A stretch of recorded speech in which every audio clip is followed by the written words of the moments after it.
مولانا منظور چنیوٹی صاحب نے جب یہ ربوہ کا نام چینج کروایا نا تو جامعہ آئے تو ہم نے حضرت سے پوچھا کہ حضرت کیا ہوا؟ فرمایا کہ ادھر مٹھائیاں بٹ رہی ہیں چنیوٹ میں اور آپ کو پتہ ہی کوئی نہیں.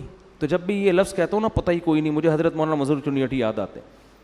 فرمانے لگے ادھر مٹھائیاں بٹ, مٹھائی کو فرما رہے تھے مٹھائیاں, پنجابی تھے نا, تو بڑا دیسی لہجہ اچھا لگا مجھے ان کا. کہا ادھر چنیوٹ میں مٹھائیاں بٹ رہی ہیں اور ادھر آپ کو پتہ ہی کوئی نہیں. تو بالکل یہی اسٹائل ہدہد کا. ہدہد کہہ رہے ہیں سلیمان آپ یہاں باتیں کر رہے ہیں میری یہ حکومت میں, ادھر پوری ایک ریاست ہے, ریاست بھی کمزور نہیں, پاورفل, اور پوری ریاست سجدہ کس کو کرتی ہے؟ اللہ کو چھوڑ کے سورج کو, اور آپ کو پتہ ہی کوئی نہیں ہے. پھر آگے ہدہد کی بس تقریر کر کے بیان ختم کرتا ہوں. ہدہد کہنے لگا اللہ یسجدوا للہ الذی یخرج الخبء فی السماوات, کہ میری سمجھ میں نہیں آتا جو اللہ آسمانوں اور اندھیروں کو روشنیوں سے جدا کرنے والا ہے اور ہمارے پوشیدہ اور ظاہر باتوں کو جانتا ہے, اس اللہ کو چھوڑ کر ان کمبختوں کو ہو کیا گیا کہ کس کو سجدہ کر رہے ہیں؟ ہدہد کو. اتنی کھوپڑی اللہ نے ہدہد کو بھی دی ہے, شیطان کو, اس کو سورج کو.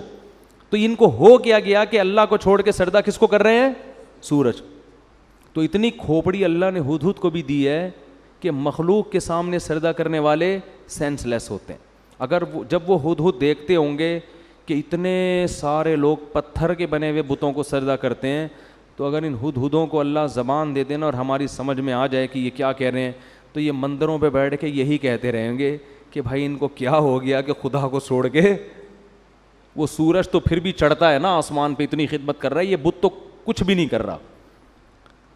اور پھر اللہ لا الہ الا هو رب العرش العظیم, پھر ہدہد کہنے لگا اللہ وہ ذات ہے جس کے سوا کوئی عبادت کے لائق نہیں اور وہ بہت بڑے عرش کا مالک ہے. سلیمان علیہ السلام نے پھر آگے کہا بھائی دیکھ تو نے, بعض دفعہ انسان جب غائب ہوتا ہے نا تو کچھ کہانیاں گنتیاں سیکھ کے آ جاتا ہے. جو بھی مارکیٹ سے شارٹ ہوگا جب مارکیٹ میں آئے گا کچھ تو کہانی سنائے گا نا. کیا خیال ہے بھائی؟ حضرت سلمان نے سوچا کہ توحید پہ تقریر بھی کر دی اس نے. جو جھوٹ بولتا ہے نا, جو جھوٹا ہوتا ہے, وہ جھوٹ کو بہت خوشنما نعروں میں رکھ کے پیش کرتا ہے. تو اس کا امکان تھا اگر دیکھو ہدہد آ کے صرف اتنی تقریر کر دیتا کہ جی آپ کو پتہ نہیں ہے میں خبر لے کر آیا ہوں, ایک گورنمنٹ ہے اور وہ یہ کچھ کر رہی ہے, چپ ہو جاتا. حضرت سلیمان شاید سمجھ جاتے کہ سچ بول رہا ہے, لیکن آگے اس نے پوری توحید پہ تقریر شروع کر دی. تو اس بات کا امکان تھا کہ فنٹر بننے کی کوشش کر رہا ہے, ٹھیک ہے نا.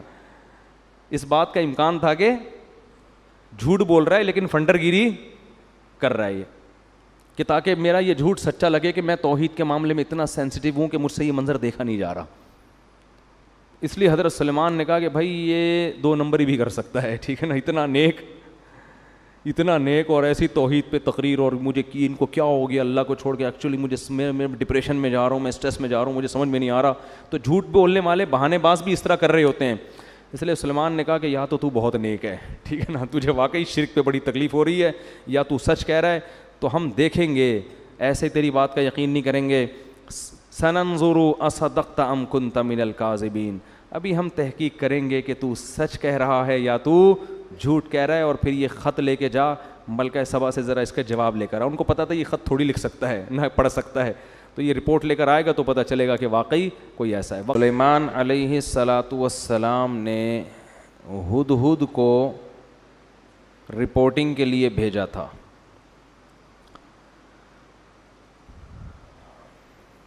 اس سے یہ بھی پتہ چلتا ہے کہ دنیا کی کوئی بھی حکومت ہو, فوج ہو, اس کو خفیہ ایجنسیوں کی بہرحال ضرورت پڑتی ہے جو رپورٹیں لا کے پیش کریں. تو سلیمان علیہ الصلاۃ والسلام نے ہدہد کو کہا کہ تو غیر حاضر تھا, جب تک غیر حاضری کی مضبوط دلیل پیش نہیں کرے گا اس وقت تک تیرا عذر قبول نہیں ہوگا. اور اس کو پرچہ پکڑا دیا کہ ملکہ سبا جس کے بارے میں تیرا یہ دعویٰ ہے کہ اس کی ایک بہت بڑی حکومت ہے اور بہت شاندار جاندار حکومت, اور وہ اللہ کو چھوڑ کر سورج کو سجدہ کرتے ہیں, تو میرا یہ خط ہے, یہ ملکہ سبا کو لے جا کے پکڑا دے. اور دیکھتے ہیں وہاں سے جواب کیا آتا ہے. اسی سے اندازہ ہو جائے گا کہ یہ واقعی سچ کہہ رہا ہے یا جھوٹ. ہدہد نے لے جا کے وہ ملکہ سبا کو پکڑا دیا. پہلے زمانے میں پرندوں کے ذریعے خط و کتابت ہوتی تھی, اس کے لیے پرندے استعمال ہوتے تھے. پرندوں کو سدھایا جا سکتا ہے, بعض پرندوں کو, ہر ایک پرندے کو نہیں.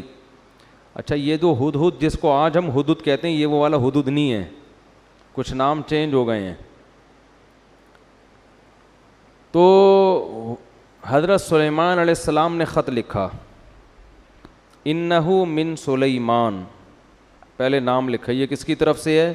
سلیمان کی طرف سے. وَإِنَّهُ بِسْمِ اللَّهِ الرَّحْمَنِ الرَّحِيمِ, اور اس کا مضمون یہ ہے, اللہ کے نام سے شروع کرتا ہوں جو بڑا مہربان اور نہایت رحم کرنے والا ہے. بڑی جان ہے اس کلمے میں.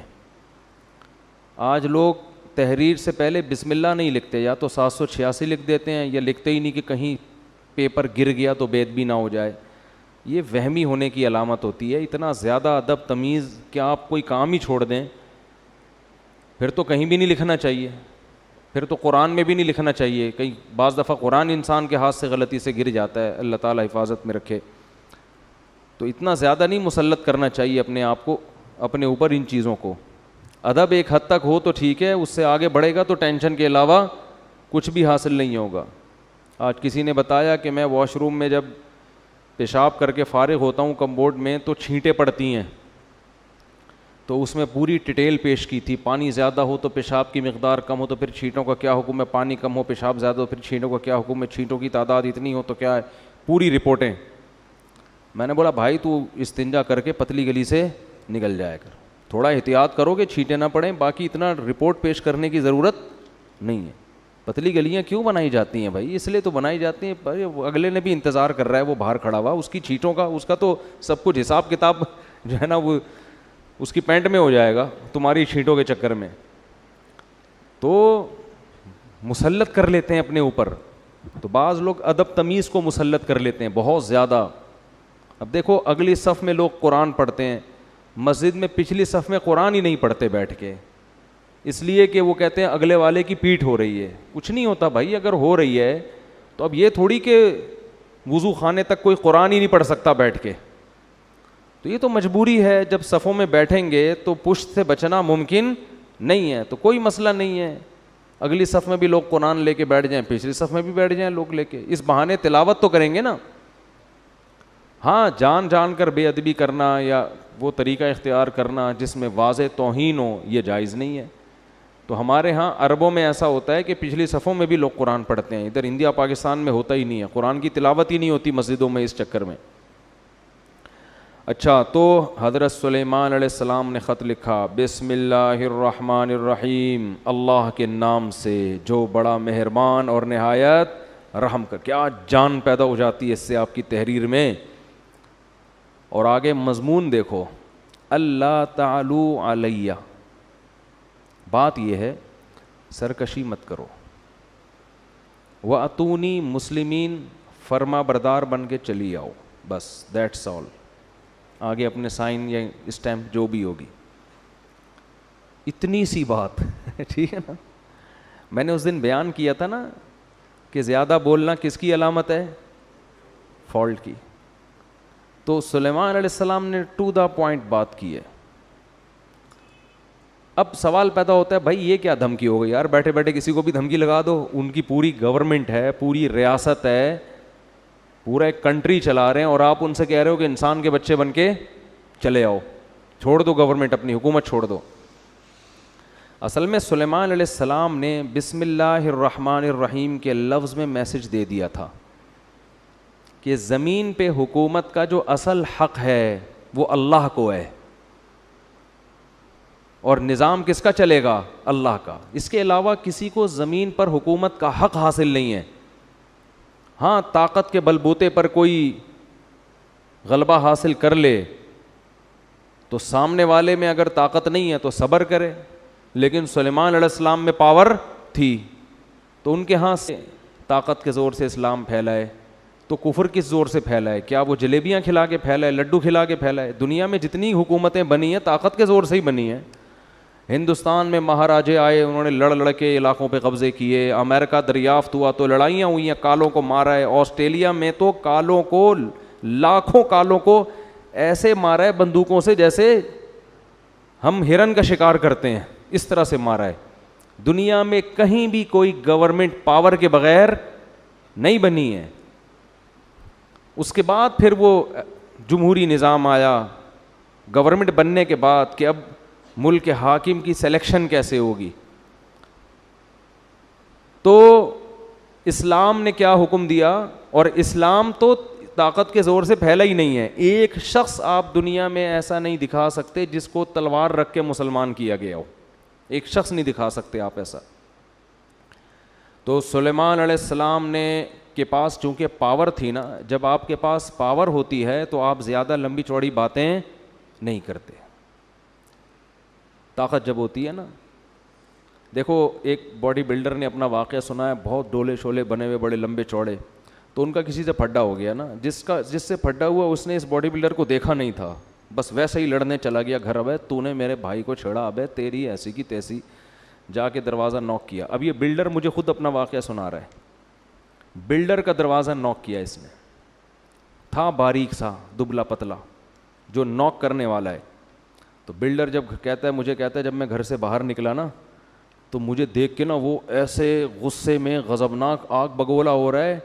مجھے ڈر یہ لگ رہا تھا کہ جتنا اس کو غصہ آ رہا ہے اس کی صحت اتنا غصہ افورڈ نہیں کر سکتی.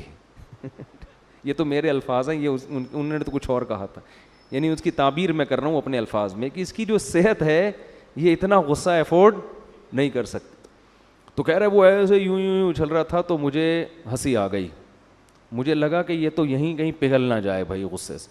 تو کہہ رہے مجھے ہنسی آ گئی. میں نے کہا یار جا. وہ چلا گیا بڑے آرام سے. وہ کیا ہوا؟ تو پاور ہے نا، تو زیادہ لمبی چوڑی باتوں کی بولو ضرورت نہیں ہے. ٹو دا پوائنٹ بات صحیح، مسئلہ حل ہو جاتا ہے. اسی طرح یاد رکھو جب کسی باطل سے بحث ہوتی ہے تو باطل سے بحث میں بھی لمبی چوڑی باتوں کی ضرورت نہیں ہوتی. اور باطل کی عادت ہوتی ہے باتوں کو طول دیتا ہے. میری کچھ دن پہلے بحث ہوئی تھی نا تقلید کے موضوع پر. میں نے پوچھا تقلید کسے کہتے ہیں؟ انہوں نے کہا بغیر دلیل کسی کو ماننا اور یہ حرام ہے. تو میں ایک بات پہ اڑ گیا تھا کہ صحابہ نے بھی تو، بہت سے تابعین نے تو صحابہ کی بات کو بلا دلیل فالو کیا ہے، تو یہ کیا ہے؟ تو وہ پوری بحث میں اس کا جواب نہیں آیا. تو کھینچتے رہو بحث کو، کھینچتے رہو. منکرین حدیث سے دو چار کی طرح ہم باتیں پوچھتے ہیں کہ اگر حدیث حجت نہیں ہے تو یہ جو قرآن نے کہا ہے کہ نبی ڈیفائن کریں گے کہ قرآن میں کیا لکھا ہے، تو وہ نبی کا ڈیفائن کیا ہوا کہاں گیا؟ ہمیں تو یہ حدیثوں میں ہی ملتا ہے. اگر یہ غلط ہیں تو پھر صحیح کہاں ہے؟ قیامت تک منکرین حدیث بغلیں جھانکتا رہے گا، اس کا جواب نہیں دے گا، بات کو گھمائے گا وہ. تو باطل ہمیشہ بات کو کیا کرتا ہے؟ دائیں بائیں گھماتے. قادیانی سے آپ پوچھ لیں کہ فرض کر لو نبی صلی اللہ علیہ وسلم آخری نبی نہیں ہے، نقل کفر نباشت، فرض کر لو، تو اس سے یہ کہاں ثابت ہوتا ہے کہ مرزا نبی ہے؟ حضرت عیسیٰ آخری نبی نہیں تھے، تو کیا ان کے بعد جو بھی نبوت کا دعویٰ کرے وہ نبی ہوگا؟ ایسا تھوڑی ہے. آپ کے ذمے یہ نہیں ہے کہ ختم نبوت کا مسئلہ، آپ کے ذمے مرزا کو نبی ثابت کرنا ہے. تو آؤ اس پہ بات کرتے ہیں کہ مرزا شریف آدمی بھی تھا یا نہیں تھا. آپ شرافت ثابت کر دو، نبی ہم خود ہی مان لیں گے. قادیانی الٹا لٹک جائے گا مگر اس بحث پہ آمادہ نہیں ہوگا، کیونکہ اس کی کتابوں سے پتہ چلتا ہے کہ وہ شریف انسان نہیں تھا. اسی کی کتابوں سے. سمجھتے نہیں ہو میرا خیال ہے بات کو، پھر بھی نکل پڑتے ہو رات کو. تو بحثوں کو الجھانے کی کوشش کی جاتی ہے. تو اللہ تعالیٰ نے، وہ کیا تھا مسئلہ یار، تو سلیمان علیہ السلام چونکہ پاورفل تھے نا، تو یہ نہیں کہ پورا لمبا 6 صفحوں کا لیٹر لکھ رہے ہیں. ایکچولی بات اصل میں یہ ہے کہ دیکھیے میں اللہ کا سچی مچی کا نبی ہوں، اور یہ ہے کہ وہ لمبی، بھائی حاکم سے بات ہو رہی ہے، حاکم کی آنکھوں میں آنکھیں ڈال کے بات کرو گے تو بات سمجھ میں آئے گی. حاکم جیسے ہو تو بات کرو، ورنہ بات کرنے کی ضرورت نہیں ہے. ورنہ عام آدمی کو کیا ضرورت ہے حکمرانوں سے خام خواہ میں پنگا لینے کی معذرت کے ساتھ ایسے الفاظ میں استعمال کروں, کوئی دوسرا لفظ پنگے کے متبادل ہو تو مجھے بتائیں, اگلے بیان میں وہ یوز کروں گا. پھر میں حاکم سے الجھنے کی بلا وجہ کیا ضرورت ہے, ورنہ اپنی اوقات میں رہو نا. تو سلیمان علیہ السلام کے پاس ایک پاورفل حکومت تھی. تو سلیمان علیہ السلام کا انداز کیا تھا, اللہ تعالی علیہ, مجھ پر سرکشی مت کرنا, مجھ پر سرکشی. کیونکہ بادشاہ کو جب کوئی خط جاتا ہے نا اس قسم کا, تو پہلے تو وہ طیش میں آتا, بھائی اس نے مجھے خط کیسے لکھا ہے, اس نے مجھے, تو انہوں نے پہلے بتا دیا کہ یہ دھمکی والے لہجے میں بات کرنا مجھے بالکل پسند نہیں ہے, ٹھیک ہے نا. جب مسلمانوں کی خلافتیں تھیں نا تو مسلمانوں کا اسٹائل بھی یہی ہوا کرتا تھا, یہی اسٹائل ہوا کرتا تھا. تو اس لیے قرآن کہہ رہا ہے اپنے آپ کو مضبوط کرو, مضبوط طاقتور بناؤ, اسٹائل چینج کرو. لیکن طاقتور بنائے بغیر اگر اسٹائل چینج کر دیا نا تو لینے کے دینے پڑ جائیں گے. وہی حال ہو جائے گا جو باڈی بلڈر کے گیٹ پر آیا تھا اور کانپتا ہوا واپس چلا گیا.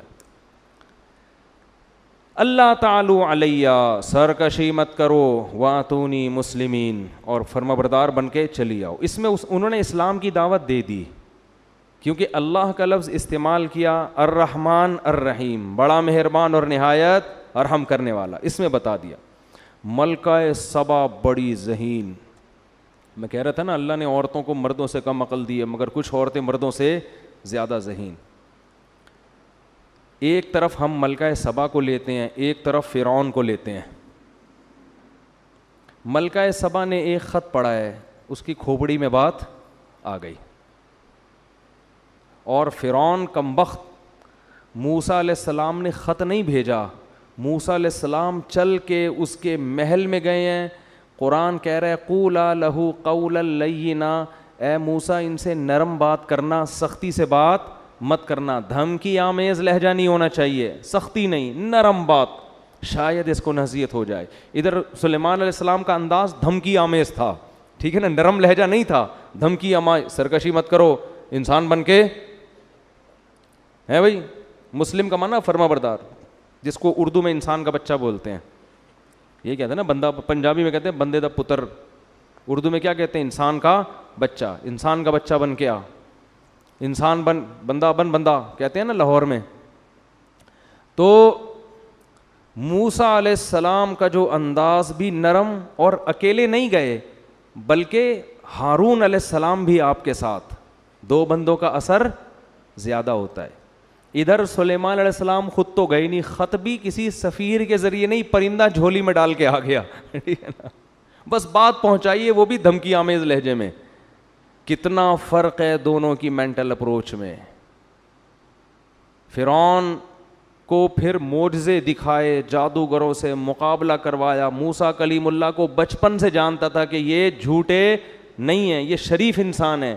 کتنا کچھ کرنے کے بعد بھی ہزاروں معجزے دکھا دیے کمبخت, پھر بھی سمندر میں راستہ بنتے ہوئے دیکھ لیا کہ بنی اسرائیل اس راستے سے گزر رہے ہیں, یہ معجزہ ہے, یہ تو اللہ ان کی مدد کر رہا ہے.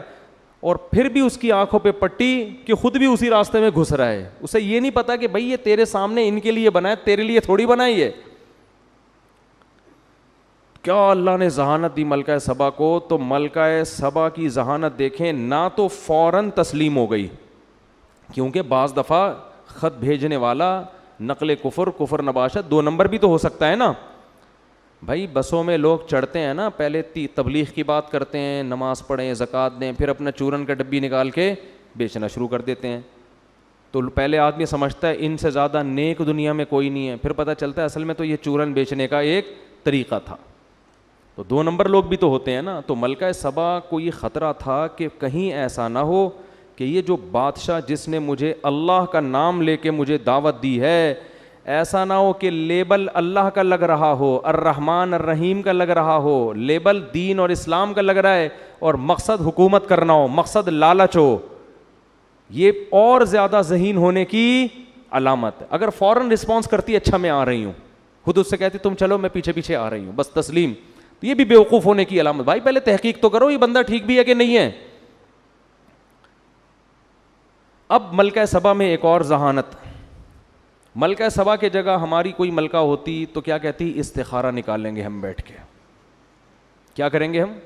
استخارہ نکالیں گے. آج بھی ایک صاحب آئے مجھ سے استخارہ نکلوانے کے لیے, تو استخارہ نکالیں گے, یوں آ گیا تو جائیں گے, یوں نہیں آیا تو نہیں جائیں گے.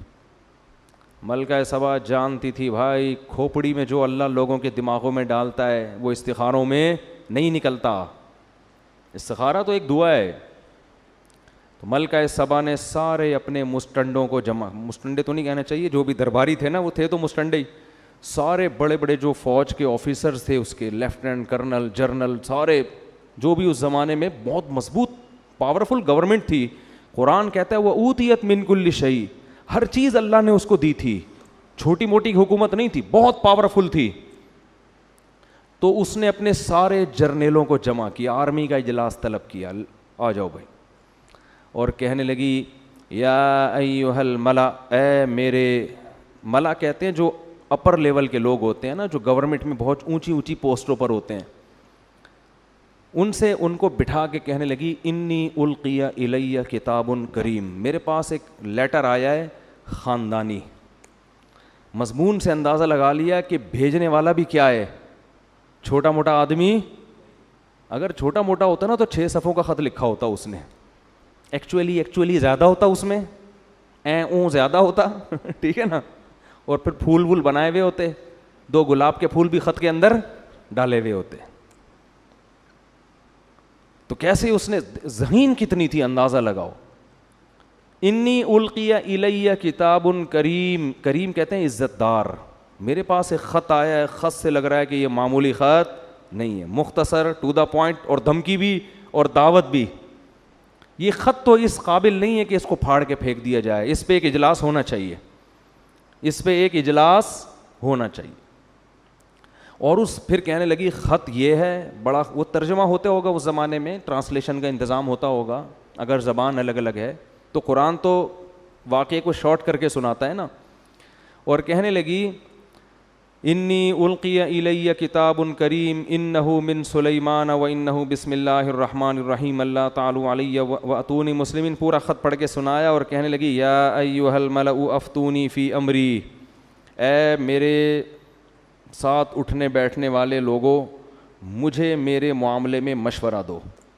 یہ بھی ملکہ سبا کے خاندانی ہونے کی دلیل. مشورے سے فائدہ کیا ہوگا کہ اس کے تمام پہلو سامنے آ جائیں گے, پازیٹیو بھی, جو بھی ہم نے کرنا ہے ان میں ہر چیز کو ہم مشورے میں ڈسکس کریں گے اور اس کے ہر پہلو پہ غور کریں گے, پازیٹیو بھی اور نیگیٹو بھی. تو اس کے بعد ایک رائے قائم کرنا ہمارے لیے آسان.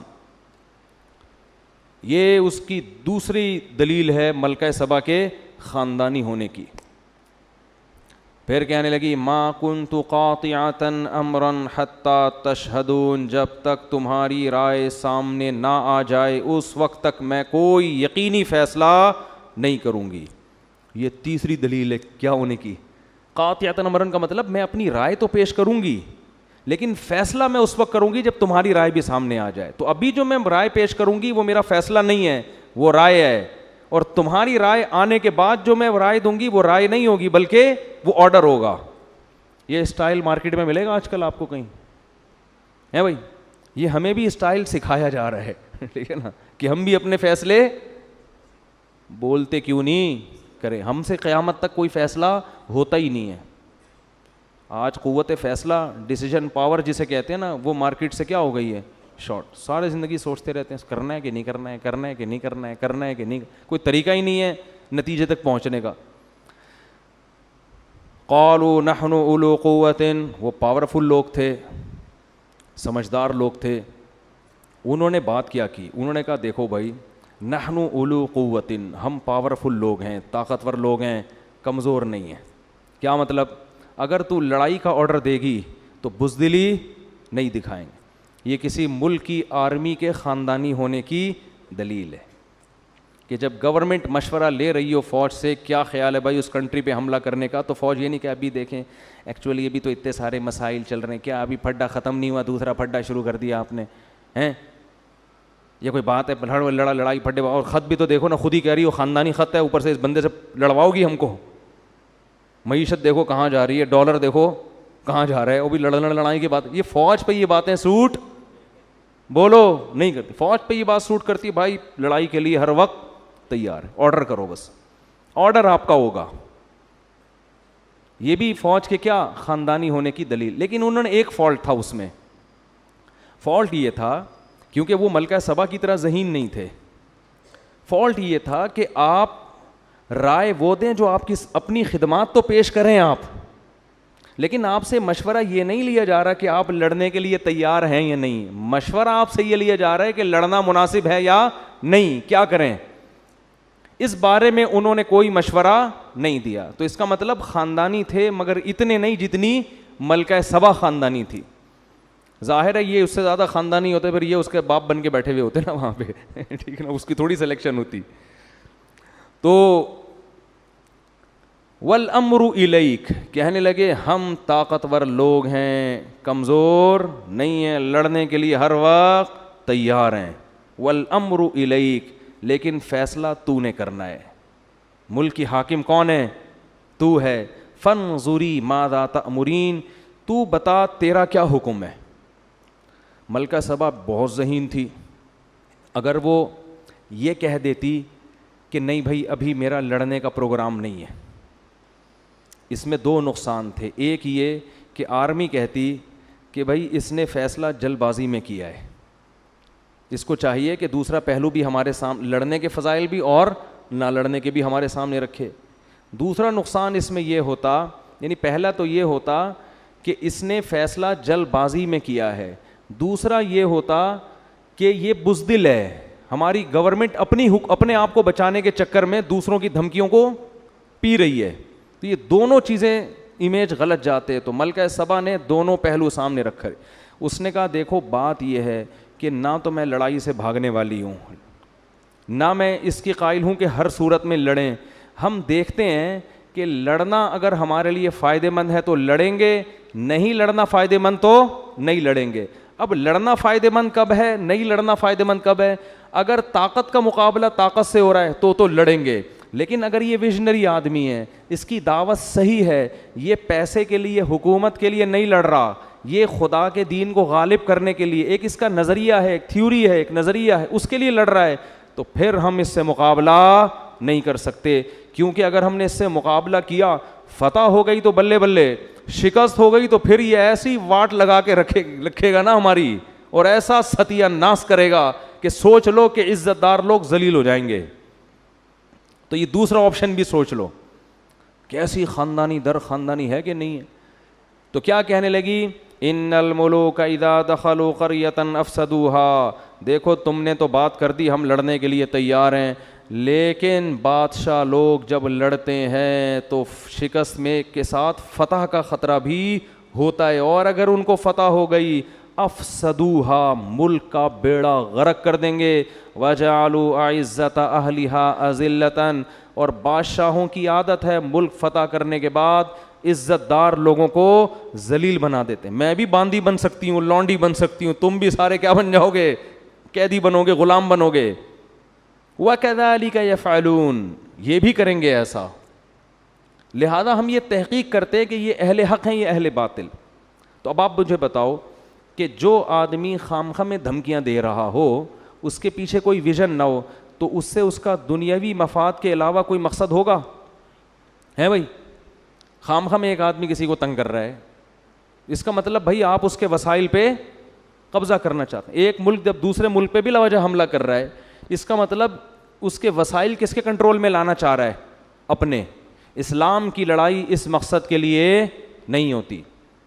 تو اس نے یہ کہا انی مرسلۃ الیہم بہدیۃ فناظرۃ بما یرجع المرسلون, میں اس کے پاس ہدیے تحفے تحائف بھیجتی ہوں بڑے خاندانی اور قیمتی قسم کے. گورنمنٹ کے پاس جو گفٹ ہوں گے وہ چھوٹے موٹے نہیں ہوں گے. اگر یہ شخص دنیا پرست ہے, اس کے دل میں حکومت کی لالچ ہے, یہ نذرانے دیکھ کرنا یہ اپنے ویژن اور نظریے سے پیچھے ہٹ جائے گا, اس کی دعوت میں لچک پیدا ہو جائے گی. پھر اگر دھمکی دی تو ہم لڑیں گے اس سے,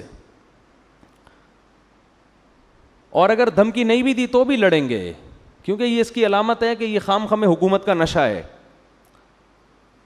تو ملکہ سبا نے نا اس زمانے کے اربوں خربوں کے حساب سے ہیرے جواہرات جو بھی قیمتی بہت خاندانی قسم کے تحفے تھے قاصدین کو دیے اور بولے جاؤ سلیمان کو دے کر آ جاؤ۔ حضرت سلیمان کے پاس جب وہ تحفے آئے ہیں، فلما جاء سلیمان، جب وہ تحفے سلیمان علیہ السلام کے پاس آئے، قال اتمدوننی بمال، انہوں نے فرمایا کہ چند ٹکے کے لوگ، تم لوگ میری پیسوں سے مدد کرنا چاہ رہے ہو، ہیں بھائی میری دعوت کا تم نے یہ مطلب لیا ہے، چند ٹکے تو میں اپنی طرف سے لگا رہا ہوں، یعنی اتمدوننی بمال، تم پیسوں سے میری مدد کر رہے ہو، تم یہ سمجھ رہے ہو کہ اتنے ڈالر ہم تمہارے لیے مدد کے لیے بھیجیں گے تو تم چپ ہو جاؤ گے، اتمدوننی بمال، پیسوں کے ذریعے میرا منہ مجھے چپ کرانا چاہ رہے ہو، فما آتانی اللہ خیر مما آتاکم، اللہ نے مجھے جو وسائل دیے ہیں نا وہ تم سے کروڑہ گنا زیادہ دیے ہیں، ارجع الیہم، پتلی گلی سے نکل، پتلی گلی سے واپس، قاصد کو کہہ رہے ہیں پلٹ جا واپس، اور ملکہ سبا کو جا کے بول کہ اب دوسرا خط نہیں آئے گا، ہدہد کے اور بہت سارے کام ہیں ہمارے پاس، ہدہد اس کام کے لیے فارغ نہیں بیٹھا ہوا کہ خط و کتابت ہی کرتا رہے، فَلَنَأْتِيَنَّهُمْ بِجُنُودٍ لَّا قِبَلَ لَهُمْ بِهَا، اب اس کو بول اب خط نہیں آئے گا، اب فوج آئے گی، جیسے خادم حسین رضوی نے کہا تھا نا غوری آیا ٹھیک، وہ تو کچھ زیادہ ہی ہو گئی تھی لیکن قرضہ معاف کروانے کا ایک بہترین طریقہ تھا، بٹن دباؤ غوری آیا، خیر فَلَنَأْتِيَنَّهُمْ بِجُنُودٍ لَّا قِبَلَ لَهُمْ بِهَا، مجھے لڈن جعفری کے مرنے کا جتنا افسوس ہوا ہے نا، کیونکہ رمضان میں بڑے زبردست چیزیں آتی رہتی تھیں، مختلف چیزیں آتی رہتی تھیں، آدمی فریش ہوتا رہتا تھا ان کو دیکھ کر، انہوں نے کہا تھا کہ جو لوگ میرے خلاف میم بنا رہے ہیں کوئی بات نہیں، میرے ڈائلاگ دنیا میں چل رہے ہیں، تو میں سمجھا تعریفیں کر رہے ہیں میم بنانے والوں کی نا، خوش ہیں، آخر میں کہتے ہیں اصل میں ان کا اوپر کا اسکرو ڈھیلا ہے تو حضرت سلیمان نے فرمایا فَلَنَأْتِيَنَّهُمْ بِجُنُودٍ لَّا قِبَلَ لَهُمْ بِهَا، ملکہ سبا سے جا کے بولو، انہی کے قاصد کو کہہ رہے ہیں، ہدہد نہیں بھیج رہے، قاصد کو کہہ رہے ہیں کہ اب خط نہیں آئے گا، میں ایک ایسی فوج لے کر حملہ کروں گا کہ تم اس کے مقابلے میں ٹھہر نہیں سکتے، بھائی اس میں تو جنات بھی ہوں گے، اس میں تو انسان بھی ہوں گے، اور وَلَنُخْرِجَنَّهُم مِّنْهَا أَذِلَّةً وَهُمْ صَاغِرُونَ، اور ہم ان کو ان کے ملک سے ذلیل کر کے نکالیں گے اور یہ سب عزت دار لوگ رسوا ہو جائیں گے، پھر ہم اتنے عزت سے نہیں، لڑائی ہوگی تو پھر لڑائی کا انجام تمہیں پتہ ہے کیا ہوتا ہے، تو جب وہ دھمکی پہنچی ہے نا ملکہ سبا نے دوبارہ مشورہ کیا، انہوں نے بولا بھائی یہ بندہ لالچی نہیں ہے، چلو مذاکرات کے لیے چلتے ہیں سلیمان کے پاس، بات کیا ہے بھائی، یہ نہیں کہ جنگ کے لیے چلتے ہیں، بلایا جا کے بات چیت کرتے ہیں، کیا مسئلہ ہے بھائی، ٹھیک ہے نا، تو قرآن کہہ رہا ہے کہ حضرت سلیمان کو اطلاع مل گئی کہ ملکہ سبا وہاں سے چل پڑی ہے، حضرت سلیمان علیہ السلام چاہتے تھے کہ ملکہ سبا کو ہم نے دعوت دینی ہے، لڑائی کے بغیر ہی کام بن جائے تو زیادہ اچھا ہے نا، اسلام حدیث میں آتا ہے کہ لا تتمنوا لقاء العدو، دشمن سے لڑائی کی تمنا کبھی بھی مت کرو، جنگ اسلام میں کوئی پسندیدہ کام نہیں ہے، کوشش کرو کام جنگ کے بغیر ہو جائے، فرمایا فَإِذَا لَقِيتُمْ فَاصْبِرُوا، ہاں اگر جنگ مسلط ہو جائے تو پھر صبر کرو، وَاعْلَمُوا أَنَّ الْجَنَّةَ تَحْتَ ظِلَالِ السُّيُوفِ، اور یقین کر لو جنت تلواروں کی چھاؤں میں رکھی ہے اللہ نے، کیسی زبردست حدیث ہے، تو حضرت سلیمان بھی چاہتے تھے کہ خامخواہ میں جنگ نہ ہو، اگر بھئی آرام سے یہ مسلمان ہو جاتی ہے تو کیا ضرورت ہے ہمیں جنگ کرنے کی، اور یہ مسلمان ہوگی تو پوری قوم نیچے مسلمان ہو جائے گی، تو سلیمان علیہ السلام نے ارادہ کیا اس کو اپنے کچھ معجزے پہلے سے دکھائیں تاکہ وہ دیکھ کے یقین کر لے کہ یہ انسان کے بس میں نہیں ہے، ان کے ساتھ کون ہے، اللہ ہے، اور یہ اللہ کے سچے نبی ہیں، اس کے لیے سلیمان علیہ السلام نے ترکیب یہ سوچی کہ ہم ایسا کرتے ہیں کہ ملکہ سبا کا اتنا بڑا عالی شان تخت، ہیرے جواہرات اس میں جڑے ہوئے اور ٹنوں من اس کا وزن، وہ کسی جن کو ٹھیکہ دو پہلے ہی اٹھا کے لے آئے وہ، تو جب وہ یہاں آ کے دیکھے گی تو حیران ہو جائے گی نا، تو یہ کام تو انسان کے بس میں ہے نہیں، اس زمانے میں جہاز تھوڑی تھے، جو ہوائی جہاز ہیں یہ تھوڑی تھے اس زمانے میں، اور شپ کے ذریعے آنے میں تو کئی مہینے لگ جاتے تھے، تو اس لیے سلیمان علیہ السلام نے اپنے دربار میں کہا یا ایھا الملأ ایکم یاتینی بعرشھا قبل ان یاتونی مسلمین، ہاں بھائی تم میں کوئی ایسا بندہ ہے کوئی ایسی مخلوق بیٹھی ہوئی ہے جو ملکہ سبا کے یہاں پہنچنے سے پہلے، اس کو بھی کئی مہینے لگیں گے یا 1 مہینہ یا 2 مہینہ لگے گا، تو اس کے یہاں پہنچنے سے پہلے کون اس کا تخت اٹھا کے لے آئے گا؟ قرآن کہتا ہے یہ ظاہر ہے انسان کے بچے کا کام نہیں ہے. قال عفریت من الجن انا آتیک بہ قبل ان تقوم من مقامک. ایک جن کھڑا ہوا. عامل لوگ بڑے خوش ہوں گے، دیکھو جنات کے پاس ایسے اختیارات ہیں، وہ یہ بھی کر سکتے ہیں. جن کے پاس ایسے اختیارات ہوتے ہیں، لیکن جن آپ کے اختیار میں ہوں ایسی کوئی رپورٹ ہمارے پاس نہیں ہے. جن تو بہت کچھ کر سکتا ہے مگر وہ آپ کے مشورے پہ کرے گا ایسا نہیں ہے. اگر کر رہا ہوتا نا تو آپ کی خستہ حالت. میں کہتا ہوں ان عاملوں سے جو کہتے ہیں کہ ہم سنگ دل محبوب کو قدموں میں لا سکتے ہیں، اس کو بولو پٹھان ہوٹل سے تو 2 پراٹھے لا کے دکھا دے جن کے ذریعے. سنگ دل محبوب کہاں سے لائے گا قدموں میں؟ تو جن تو طاقتور ہوتا ہے مگر وہ انسانوں کے کنٹرول میں نہیں ہوتا. تو وہ صرف سلیمان علیہ السلام کے کنٹرول میں تھے. تو جن نے کہا میں آپ اس کی بات کر رہے ہیں کہ وہ یہاں پہنچے گی پھر تخت آئے گا؟ ارے آپ کی مجلس برخاست ہونے سے پہلے تخت آپ کے سامنے. قرآن کہتا ہے قال الذی عندہ علم من الکتاب. ایک بزرگ بیٹھے ہوئے تھے سلیمان علیہ السلام کی محفل میں. وہ پیغمبر نہیں تھے، امتی تھے. ان کے پاس کتاب یعنی زبور کا علم تھا. اس سے پتہ چلتا ہے بھائی اللہ کی کتاب کا علم بھی کتنی بڑی فضیلت ہے. اللہ فضیلت میں بیان کر رہا ہے جن کے پاس اللہ کی کتاب کا علم. اس لیے قرآن کو سمجھ کے سیکھو. قرآن کا علم ہونا یہ اللہ کی بہت بڑی نعمت ہے. تو وہ نیک تھے. تو انہوں نے کہا سلیمان علیہ السلام سے انا آتیک بہ قبل ان یرتد الیک طرفک. حضرت یہ جن کہہ رہا ہے کہ مجلس برخاست ہونے سے پہلے میں آپ کی پلک جھپکنے سے پہلے حاضر کروں گا. یہ کہا اور تخت سامنے حاضر. نہیں آ رہی بات سمجھ. یہ واقعہ اگر صرف فضائل اعمال میں لکھا ہوتا تو فضائل اعمال کے پہ جو کفر اور شرک کے فتوے لگے ہوئے ہیں ان فتووں میں ایک اور اضافہ ہو جاتا کہ دیکھو انسان کے بس میں تو یہ ہے نہیں، یہ تو شرک پھیلا رہے ہیں. تو یہ واقعہ قرآن میں لکھا ہے. اس سے پتہ چلتا ہے کہ اللہ تعالیٰ بعض مرتبہ کسی بزرگ کے ہاتھ پہ کوئی ایسا محیر العقول کام کر دیتے ہیں جو اسباب کی دنیا میں ممکن نہیں ہوتا. اس کو کرامت کہتے ہیں. یہی کام اگر نبی سے ہو تو اس کو معجزہ کہتے ہیں، بزرگوں سے ہو تو اس کو کیا کہا جاتا ہے؟ کرامت. اور یہ کچھ بھی ہو سکتا ہے. اس میں ہمارا عقیدہ یہ ہے کہ یہ ہاتھ بزرگ کا استعمال ہوتا ہے، کام بزرگ نہیں کر رہے ہوتے.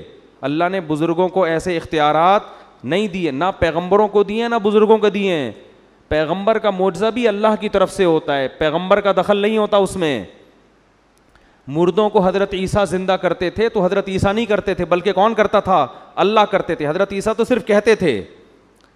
تو اللہ نے ان بزرگ کے ہاتھ پہ کرامت ظاہر کی. تو اسی طرح فضائل اعمال میں جو درجنوں واقعات لکھے ہیں ان بزرگ نے یہ کر دیا، ان بزرگ، یہ کرامت کے واقعات ہیں. ان کو شرک کہنا اس لیے درست نہیں ہے کہ ان میں ان بزرگ کی طرف مجازی نسبت ہے. حقیقت کون کر رہا ہے؟ اللہ. ہاں کرامت کا واقعہ اگر مستند کتاب میں لکھا ہو یا مستند ذریعے سے پہنچے تو اس کو مانو. بیان کرنے والا مستند نہیں ہے تو پھر اس کو مت مانو. اب فضائل اعمال میں جو کرامتیں لکھی ہوئی ہیں وہ جن کتابوں سے لی گئی ہیں وہ کتابیں اگر مستند ہیں تو کرامت کا واقعہ بھی درست. کتابیں مستند نہیں ہیں تو کرامت کا واقعہ درست نہیں ہے. اور دوسری بات یہ کہ جو لوگ فضائل اعمال کے خلاف کلپ بناتے ہیں ان سے کہو اصل کلپ تو اس کتاب کے خلاف بننا چاہیے جس کتاب سے فضائل اعمال نے وہ کرامت لی ہے. اس کتاب کے خلاف کوئی کلپ بنانے کے لیے تیار نہیں ہے کیونکہ وہ کتابیں بڑے بڑے محدثین کی لکھی ہوئی کتابیں ہیں اور محدثین کو برا بھلا کہیں گے تو لوگ ان کو جوتے ماریں گے. تو اس لیے انہوں نے فضائل اعمال کو پکڑا ہوا ہے. نہیں یار یہ سمجھ میں میرا خیال ہے بات. تو یہ خیانت ہے بہت بڑی کہ جو اصل کتاب ہے اس کو تو کچھ نہیں کہہ رہے. ٹھیک ہے نا. اور جہاں جو نقل کر رہے ہیں اس کو کہہ رہے ہیں یہ فضائل اعمال اور فضائل صدقات میں شرک بھرا ہوا ہے. تو ان کو شرک کی ڈیفینیشن ہی پتہ نہیں ہے. تو ان بزرگ نے کیا کہا. اب یہاں ایک اور لوگ سوال کرتے ہیں کہ یہ کرامت تو صحابہ کے ہاتھ پہ ظاہر نہیں ہوئی جو فضائل اعمال میں لکھی ہوئی ہیں, یہ تو نبی کے ہاتھ پہ یہ معجزہ نہیں ہوا تو بزرگ کے ہاتھ پہ کیسے ہو گیا؟ اس کا مطلب بزرگ صحابہ سے بھی افضل ہیں. تو یہی سوال ہم یہاں کریں گے کہ سلیمان علیہ السلام تو تخت کو سیکنڈوں میں لا نہیں سکے, لیکن مجلس میں بیٹھے ہوئے بزرگ نے کہا اور تخت سامنے حاضر. تو تو کیا ہم یہ کہہ سکتے ہیں کہ وہ بزرگ حضرت سلیمان سے افضل ہو گئے؟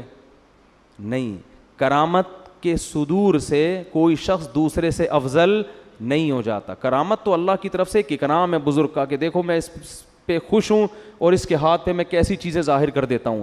یہ اس کی علامت نہیں ہے کہ اس وقت دنیا میں سب سے افضل یہی ہے. اور یہ بھی ممکن ہے کہ ایک پیغمبر کے ہاتھ پہ وہ معجزہ ظاہر نہ ہو جو کسی امتی کے ہاتھ پہ کرامت ہو جائے, یہ بھی عین ممکن ہے. باقی افضلیت کا تعلق اعمال سے ہے, کرامتوں سے نہیں ہے. کون افضل ہے سب سے؟ جو شریعت پہ سب سے زیادہ چلتا ہے, تو وہ تو پیغمبر سب سے زیادہ چلتے ہیں نا. اور علماء کہتے ہیں امتی کے ہاتھ پہ کرامت کا ظاہر ہونا یہ پیغمبر ہی کے فضیلت کی دلیل ہے, اس لیے کہ اس امتی کو یہ مقام اس پیغمبر کی امت کے امتی ہونے کی وجہ سے ملا ہے. وہ جو بزرگ تھے نا جنہوں نے کرامت ظاہر کی اور تخت فوراً لے آئے, تو اصل میں یہ فضیلت سلیمان علیہ السلام کی تھی. وہ بزرگ سلیمان علیہ السلام کو فالو کرتے تھے, اسی وجہ سے تو یہ انعام ملا نا ان کو. اسی وجہ سے حضرت سلیمان اس بزرگ کا شکریہ نہیں ادا کر رہے, بلکہ جیسے ہی تخت حاضر ہوا ہے تو کہہ رہے ہادہ من فضل ربی, یہ میرے رب کا مجھ پر فضل ہے. نہیں آ رہی بات؟ کیا مطلب؟ گویا یہ میرا معجزہ ہے کہ میرے امتیوں کے ہاتھ پہ ایسا کچھ ہو رہا ہے, تو یہ ان کا نہیں, یہ کس کا کمال ہے؟ یہ کمال اللہ نے مجھے دیا ہے کہ مجھے فالو کرنے کی وجہ سے ان کو ایسے انعامات ملے ہیں. تو فضائل اعمال اور صدقات میں جو بزرگوں کی کرامتیں لکھی ہوئی ہیں وہ محمد صلی اللہ علیہ وسلم کی فضیلت کی دلیل ہیں کہ اللہ نے سید الانبیاء کو اتنا اونچا مقام دیا کہ سید الانبیاء کو فالو کرنے والوں کے ہاتھ پہ اللہ نے ایسی ایسی کرامتیں ظاہر کی ہیں. تو اس سے پیغمبر کا مقام کم نہیں ہو رہا, بلکہ پیغمبر کا مقام اونچا ہو رہا ہے کہ ان کی امتیوں میں پچھلی امتوں سے بھی زیادہ بڑی بڑی کرامتیں صادر ہوئی ہیں. نہیں آ رہی میرا خیال ہے بات سمجھ میں؟ تو سلیمان علیہ السلام نے کیا کیا؟ وہ ان بزرگ نے کہا کہ میں آپ کی پلک جھپکنے سے پہلے کیا لے آؤں گا؟ تخت سامنے. یہ کہا اور تخت سامنے, کیونکہ پلک تو جھپکنے میں تو سیکنڈ لگتے ہیں. اب جیسے ہی حضرت سلیمان نے دیکھا اڑے یہ تو تخت یہیں آ گیا فوراً, تو فرمانے لگے ھذا من فضل ربی, یہ میرے رب کا کیا ہے؟ فضل ہے, مجھ پر فضل ہے. لیبلونی ااشکر ام اکفر, اللہ مجھے آزمانا چاہتا ہے کہ میں اس کا شکر گزار بنتا ہوں یا نا شکرہ. میں نے اس دن بیان میں کہا تھا نا کہ پیغمبر جب بھی کوئی نعمت دیکھتے ہیں تو شو نہیں مارتے, اتراتے نہیں ہیں اور بڑی بڑی باتیں نہیں کرتے, بلکہ کس کی طرف نسبت کرتے ہیں؟ اللہ کی طرف. شکر بھی ادا کرتے ہیں اور استحضار بھی کرتے ہیں کہ مجھے آزمایا جا رہا ہے, ایسا نہ ہو میں اس میں پڑھ کے اللہ کو بھول جاؤں. ہمارے ہاتھ پر کوئی ایسی کرامت ظاہر ہو نا, کوئی انڈا ہی اٹھا کے ہم لے آئیں کہیں سے, پٹھان ہوٹل کا پراٹھا لے آئیں, چلو فرض کرو اٹھا کے لے آئیں اگر ہم, تو 6 مہینے شو مارنے میں لگیں گے کہ نہیں لگیں گے؟ دیکھا اس دن میں نے سنگ دل محبوب قدموں میں لایا تھا کہ نہیں لایا تھا؟ لایا تھا کہ نہیں لایا تھا؟ دیکھا اس دن میں نے خواب سنایا تھا, اگلے دن سچا نکلا کہ نہیں نکلا؟ 6 مہینے کس میں لگیں گے؟ شو مارنے میں. ادھر سلیمان علیہ السلام یہ نہیں کہہ رہے فخر, دیکھو میرے امتیوں میں ایسے ایسے لوگ ہیں ہزاروں کلومیٹر دور سے, تخت سیکنڈوں میں, میں ایسا ہی تھوڑی یہاں بیٹھا ہوا ہوں بھائی, ایسا ہی تھوڑی, بہت سے پیغمبروں سے اللہ نے مجھے فضیلت دی ہے, ایسی کچھ نہیں. بلکہ کیا کہہ رہے ہیں؟ یہ میرے رب کا فضل ہے, میرا کمال نہیں ہے, اور میرے رب نے مجھ پر یہ فضل اس لیے کیا لیبلونی, مجھے آزما رہا ہے وہ. اشکر ام اکفر, کہ میں شکر گزار بنتا ہوں یا ناشکرہ. آگے کہنے ومن شکر فانما یشکر لنفسی, دیکھو جو شکر کرتا ہے اپنے خود ہی فائدہ ہوگا اس کا, اللہ کو کوئی فائدہ نہیں ہے. ومن کفر فان ربی غنی کریم, اور جو ناشکری کرے گا اللہ کا کوئی نقصان نہیں ہے, میرا رب بے پرواہ ہے, اسے انسانوں کے شکر کی ضرورت نہیں ہے, کریم عزت دار پہلے سے ہے, وہ کسی کی ناشکری سے اس کی عزت میں کمی نہیں ہوتی. اب جب تخت آ گیا نا, تو اب سلیمان علیہ السلام نے سوچا ملکہ سبا آتے ہی یہ تو اس تخت کو پہچان جائے گی, کیونکہ ایک دم 100% وہی تخت, اس جیسا تو کسی کا نہیں ہے. تو اسے تھوڑا سرپرائز دینے کے لیے ہم اس تخت میں تھوڑی سی چینجنگ کرتے ہیں تاکہ اس کو تھوڑا سوچنا پڑے. جب انسان کنفیوز ہونے کے بعد کسی حقیقت پر مطلع ہوتا ہے تو اس پر اثر زیادہ ہوتا ہے. سمجھ میں نہیں آ رہی بات؟ تھوڑا سا کنفیوز ہو نا, پھر پتہ چلے بھائی یہ وہی ہے. جیسے حضرت یوسف جب مصر کے بادشاہ بنے نا, تو جو ان کے بھائی جب گئے ہیں تو حضرت یوسف کو پہچانا نہیں, لیکن کنفیوز ہو گئے تھے کہ ان کی شکل کس سے مل رہی ہے, ہمارے بھائی سے. پھر یوسف علیہ السلام نے بھی ان کو بتایا نہیں کہ میں تمہارا بھائی ہوں, بلکہ ان سے پوچھا کہ تمہیں پتہ ہے تم نے اپنے بھائی کے ساتھ کیا کیا تھا کنویں میں, یہ نہیں بتایا کہ میں وہی ہوں. یہ سوال پوچھنا تھا کہ بھائی سمجھ گئے کہ یہ کون ہے, کیونکہ یہ واقعہ تو یوسف کے علاوہ کسی کو معلوم نہیں تھا. تو یہ بھی تھوڑا سا نا تردد میں ڈال کے کسی کو حقیقت بتانا, اس میں زیادہ لطف ہوتا ہے, اس میں زیادہ مزہ ہوتا ہے, اور اس میں جو آپ اس کو سکھانا چاہتے ہیں وہ زیادہ اچھی طرح سے سیکھتا ہے. تو سلیمان علیہ السلام نے کہا نکروا لہا عرشہا, ذرا اس کا جو تخت ہے اس کی سیٹنگ تھوڑی سی کیا کر دو, چینج کر دو, یہ والا نٹ بولٹ تھوڑا وہاں لگا دو, یہ والا وہاں لگا دو, اس طرح کر دو. جب ملکہ سبا وہ مہینوں کا سفر کر کے پہنچی ہے تو سلیمان علیہ السلام نے ملکہ سبا سے کہا, اچھا ہمارے ہاں کوئی متعصب قسم کے صوفی ہوتے تو کہتے حضرت آپ لیڈیز سے بات نہ کریں. یہ بھی ایک طبقہ ہے ہمارے ہاں جو تقوی میں اتنا آگے نکل جاتا ہے. ایک طرف تو ایسا لبرل طبقہ ہے جنہوں نے پردہ ہی ختم کر دیا کہ مرد اور لڑکیاں ساتھ بیٹھ کے گپے ماریں. میں جب بھی ٹیلی ویژن کے کسی پروگرام میں جاتا ہوں پہلے یہ ان کو آرڈر دیتا ہوں, میرے ساتھ کسی لڑکی کو بٹھانے کی اجازت نہیں ہے. اس کی میں نے بہت سختی کی ہوئی ہے. یہ علماء کے وقار کے خلاف ہے کہ جوان لڑکیاں بن ٹھن کے آئی ہوئی ہیں, مفتی صاحب سے انٹرویو لے رہی ہیں, تو آپ پردے کی تبلیغ کیسے کرو گے دنیا کے سامنے؟ ہاں اس پہ جو ہے نا کال پہ کوئی انٹرویو ریکارڈ کرا کے, میرے کچھ انٹرویو ایسے ہیں جس میں یہ دکھایا کہ کوئی لڑکی مجھ سے انٹرویو لے رہی ہے, وہ سامنے نہیں بیٹھی ہیں, وہ انہوں نے مجھ سے ویڈیو انٹرویو ریکارڈ کروا کے پھر چلایا اس اسٹائل میں کہ جیسے ایسا لگ رہا ہے کہ وہ سامنے میرے بیٹھی ہوئی ہیں, تو وہ ایڈیٹنگ ہوئی ہے. تو ایک طبقہ تو ہمارا یہ کہ جنہوں نے پردے کے حکام کی دھجیاں اڑا دی. ایک طبقہ اتنی صوفی پنے کی انتہا کو پہنچا ہوا ہے جہاں عورت سے بات کرنے کی ضرورت ہے وہاں بھی وہ بات کرنے کے لیے تیار نہیں ہے. اب کوئی خاتون اگر آپ سے مسئلہ پوچھنے کے لیے آ رہی ہے تو پردہ کرنا تو اس کی ذمہ داری ہے. اگر وہ نہیں کر رہی تو آپ کو شریعت نہیں کہتی یہاں سے بھاگ جاؤ فوراً کہ وہ مسئلہ پوچھنے آئی, آپ بھاگیں وہاں سے, آپ بیٹھیں مسئلہ بتائیں. ہاں تنہائی کسی عورت کے ساتھ بند کمرے میں اختیار کرنا اس کی اسلام میں اجازت نہیں ہے, اور آپ اس کو محبت سے پردے کی ترغیب بھی دے دیں. تو ہمارے یہاں کچھ جو اس طرح کے لوگ ہیں نا, تو وہ سلیمان علیہ السلام پر یہ اعتراض کہ وہ پہلے سلیمان علیہ السلام کے پاس جا کے کہتے حضرت آپ کو لیڈیز سے بات کرنے کی اجازت نہیں ہے بالکل. تو لیکن پیغمبر تھے, کون بولتا. تو سلیمان علیہ السلام نے جب دیکھا کہ ملکہ سبا آئی تو سب سے پہلے اس سے سوال پوچھا, اہا کذا عرشک, یہ تخت آپ ذرا دیکھیں, بتائیں کہ کیا آپ کا جو تخت ہے اسی ٹائپ کا ہے یا نہیں ہے. تو وہ بڑے حیران ہو گئی کہ یار بالکل اسی جیسا لگ رہا ہے لیکن 100% وہ ہے بھی نہیں. تو کہنے لگی قالت کأنہ ہو, ایسا لگ رہا ہے کہ یہ وہی ہے, یعنی وہ ہے تو نہیں لیکن ایسا لگ رہا ہے کہ گویا کہ یہ وہی ہے. پھر کہنے لگی کہ بڑا کمال آپ نے کیا کہ اسی جیسا تخت ہدہد کی رپورٹوں کے ذریعے اس نے کہیں لا کے نقشہ بتایا ہوگا اور آپ نے اسی جیسا تخت بنا لیا, کیونکہ اس کے تو وہم و گمان میں بھی نہیں کہ سیکنڈوں میں یہ تخت وہاں سے اڑ کے یہاں آ سکتا ہے. لہذا وہ کہہ رہی ہے کہ کمال ہے بھائی, اسی جیسا تخت آپ نے کیسے بنا لیا. وَأُوتِينَا الْعِلْمَ مِنْ قَبْلِهَا وَكُنَّا مُسْلِمِينَ, ہمیں پتہ تھا کہ آپ کو اللہ نے جو ٹیکنالوجی دی ہے اور وسائل دیے ہیں اس کا ہمیں اندازہ تھا, لیکن ایسا اندازہ کہ ایسا خاندانی تخت بنا لو گے یہ کھوپڑی میں نہیں آتا, اور ہم پہلے سے مان چکے ہیں آپ کی صلاحیتوں کو, مسلمین مان چکے ہیں. یہ تو اس کے تصور میں ہی نہیں کہ یہ وہی ہے. قیل لها ادخل الصرح, حضرت سلیمان علیہ السلام نے فرمایا کہ اب اس محل میں آپ داخل ہو جاؤ. تو محل کا فرش حضرت سلیمان نے ایسا خاندانی بنایا تھا نا, ایسی ٹیکنالوجی استعمال ہوئی تھی کہ وہ فرش دیکھنے میں پانی لگتا تھا کہ پانی ہے جو جس میں لہریں بن رہی ہیں, اتنا شیشے کا چمکدار. تو وہ جو ہے نا اس نے کیا کیا, فلما رأتہ حسبتہ لجۃ.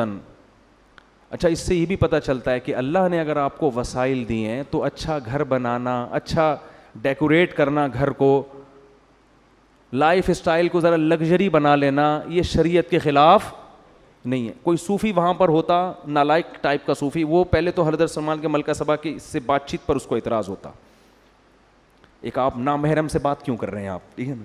دوسرا اعتراض اس کو یہ ہوتا ہے کہ یہ کیا ہے بھائی, یہ کیا ہے تخت مخت, آپ نے بھی تخت بنایا ہوا, آپ کا اتنا عالی شان تاج ہے, اور یہ آپ نے اتنے خوبصورت فرش بنائے ہوئے ہیں, ٹائلیں لگائی ہوئی ہیں فرش کے اوپر, اور ایسا خاندانی فرش کے دیکھنے میں کیا لگ رہا ہے, پانی لگ رہا ہے. اس زمانے میں ایسا شیشہ بنا لینا کہ پانی لگے, وہ تالاب لگے, یہ کیا بھائی, آپ کو تو ایک جھونپڑے میں رہنا چاہیے, ایک پرانے سے بوسیدہ کپڑا پہن کے اللہ اللہ کرنا چاہیے, یہ کیا بھائی. جب اللہ نے وسائل دیے ہیں تو یہ بھی بولو ٹھیک, اور جب نیت اچھی ہو تو اور زیادہ ٹھیک. نیت کیا ہے بھائی, دنیا پہ جو روب اور دبدبا پڑے گا وہ جھونپڑے دیکھ کے نہیں پڑے گا, وہ اسی دنیا کا اسٹائل یہی ہے. لینڈ کروزر میں کسی کے یہاں رشتہ لینے جاؤ فوراً ملے گا, گدھے پہ بیٹھ کے جاؤ گے کیا خیال ہے, ملے گا؟ تو جب رشتہ نہیں ملتا بھائی گدھے پہ بیٹھ کے جانے میں, تو کوئی حکومت آپ سے کیسے تسلیم ہو جائے گی آپ کے سامنے؟ وہ لے کے میدان میں جا رہے ہیں لڑنے کے لیے. تو اسی وجہ سے ہمارے نبی نے بھی اس کا بڑا اہتمام کیا ہے. جب کوئی وفد ہمارے نبی سے ملنے آتا تو آپ اپنے لباس کو چینج کرتے, اچھا لباس پہنتے, اپنے بالوں میں کنگھی کرتے, اور پھر جو دوسرے ملکوں میں آپ سفیر بھیجتے نا مذاکرات کے لیے, ان کی پرسنالٹی بڑی زبردست تھی. جتنے سفیر نبی صلی اللہ علیہ وسلم نے دوسرے ملکوں کے لیے بھیجے ہیں, ان میں مفسرین کہتے ہیں دو چیزیں قدر مشترک تھیں. ایک ان کی پرسنالٹی, خوبصورت بہت تھے, قداور تھے. دوسرا بلاغت بہت تھی, بات کرنا جانتے تھے, آواز اچھی تھی, بات بہت اچھی, کیونکہ اس سے بڑا اچھا میسج جاتا ہے. اب کسی ایسے آدمی کو بھیج دیا جو ہکلا رہا ہے وہاں جا کے, ہے بھائی, یا اس کی پرسنالٹی نہیں ہے, تو اس سے امیج اچھا نہیں پڑتا. یہ جو تھے رضی اللہ عنہ, یہ بھی سفیر تھے دوسرے ملکوں میں. یہ اتنی پرسنالٹی, اتنے خوبصورت تھے کہ حضرت عمر نے اپنے دور خلافت میں ان پر مدینہ آنے پر پابندی لگا دی, اور کہا اگر مدینہ آئیں تو چہرہ ڈھانپ کے آئیں, کیونکہ بہت سی عورتوں کو ان کو دیکھ کے فتنہ ہونے لگا تھا. یعنی مدینہ آتے نا تو جن عورت کی ان پہ نظر پڑتی اس کے بارے میں خطرہ ہوتا کہ یہ کوئی ان پہ فریفتہ نہ ہو جائے, عاشق نہ ہو جائے. ایسی خوبصورت پرسنالٹی نبی نے روم اور کسرا کے بادشاہوں کے لیے رکھی ہوئی تھی, ان کے پاس بھیجتے تھے. تو جب محل میں داخل ہوتے ہوں گے اور نبی کا پیغام پہنچاتے ہوں گے تو وہ غور سے سنتا ہوگا کہ نہیں سنتا ہوگا. تو دنیا اسباب کا ہے نا. ہاں دوسری طرف حضرت بلال بھی ہیں. حضرت بلال کو آپ صلی اللہ علیہ وسلم نے سفیر نہیں بنایا لیکن مؤذن بنایا. ان کو بتایا کہ تمہارے قدموں کی آہٹ کہاں سنتا ہوں میں, جنت میں. تو شکل کی وجہ سے آخرت میں کوئی وہ نہیں ہوگا, لیکن دنیا کا اصول یہ ہے کہ دنیا میں یہ چیزیں ویلیو رکھتی ہیں, اور نبی نے بھی ان چیزوں کا خیال کیا ہے. دیکھو ہمارے یہاں آرمی میں اصول کیا ہے کہ ISSB کلیئر کرنے میں بندے کی پرسنالٹی بھی دیکھی جاتی ہے. یہ انگریز کا بنایا ہوا قانون ہے جو بڑا ٹھیک قانون ہے کہ بھائی جو آفیسر ہوگا نا اس کا کم از کم اتنا قد ہونا چاہیے. وجہ کیا ہے کہ آفیسر کی پرسنالٹی نہیں ہے, پرسنالٹی اس کے ماتحت کی ہے, تو ماتحت بولے گا میرے سے تو 3 فٹ, تو میرا فوجی آفیسر تو 3 فٹ کا تو آفیسر ہے میرا, میں اس کو 1 ٹھڈا ماروں یہ 6 کلابازی کھا کے وہاں گرے گا. وہ اطاعت نہیں کرے گا.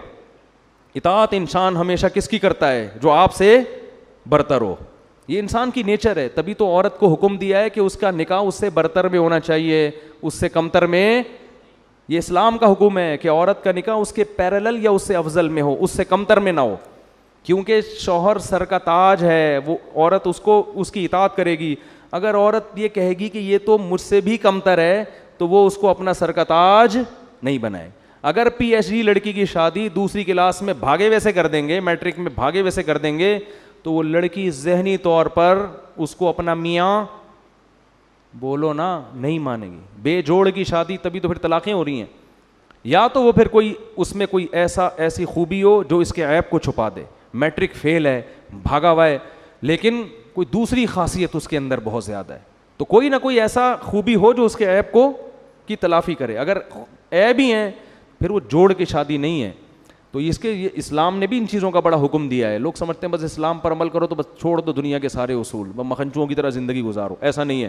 تو خیر جلدی سے میں بات کو سمیٹ کے ختم کرتا ہوں. کیا بات چل رہی تھی پتہ نہیں کہاں سے کہاں پہنچ گئے ہم. تو وہ سفیروں کا نا, ہاں تو وہ ملکہ سبا کو حضرت سلیمان نے کہا یہ تخت, یہ جو ہے نا یہ فرش اس پہ آؤ, محل میں داخل ہو. تو ملکہ سبا نے کہا یار یہ تو پانی ہے, تالاب ہے یہاں, اس میں کیسے چلوں گی؟ تو کشفت عن ساقیہا, اپنی جو بھی شلوار تھی, جو بھی ازار تھا, جو بھی ساڑی تھی, کچھ بھی ہوگا, ساڑیاں تو نہیں پہنی ہوں گی, ظاہر ہے ملکہ ہے, شاہانہ لباس ہی ہوگا نا, تو جو بھی لباس تھا اس نے اپنے پائنچے اوپر کر لیے تاکہ میرے پاؤں کپڑے گیلے نہ ہو.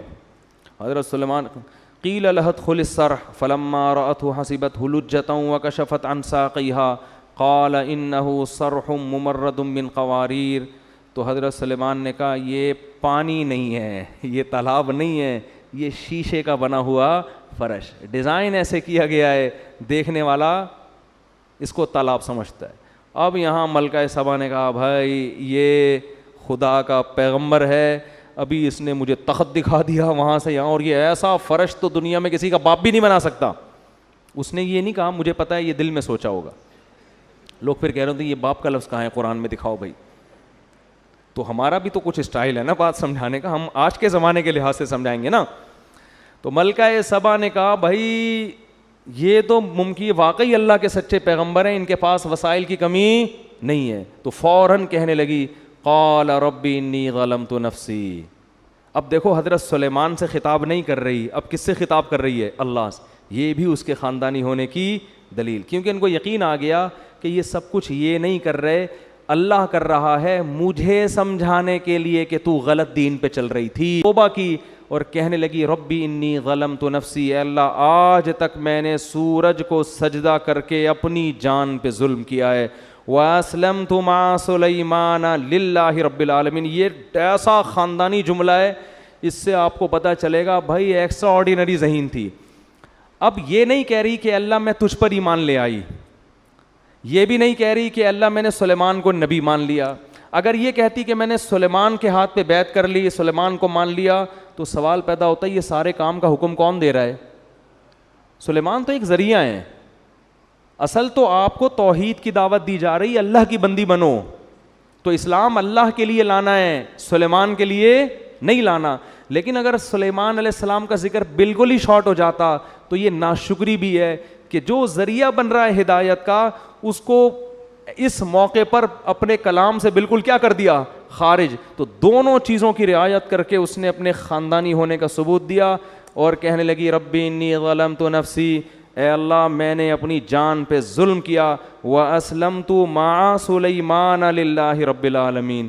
اے اللہ میں بھی سلیمان کی طرح سلیمان کے ساتھ اس رب پر ایمان لے آئی جو تمام جہانوں کا پالنے والا ہے. میں بھی اس صف میں سلیمان کے ساتھ شریک ہو گئی ہوں, کھڑی ہو گئی ہوں.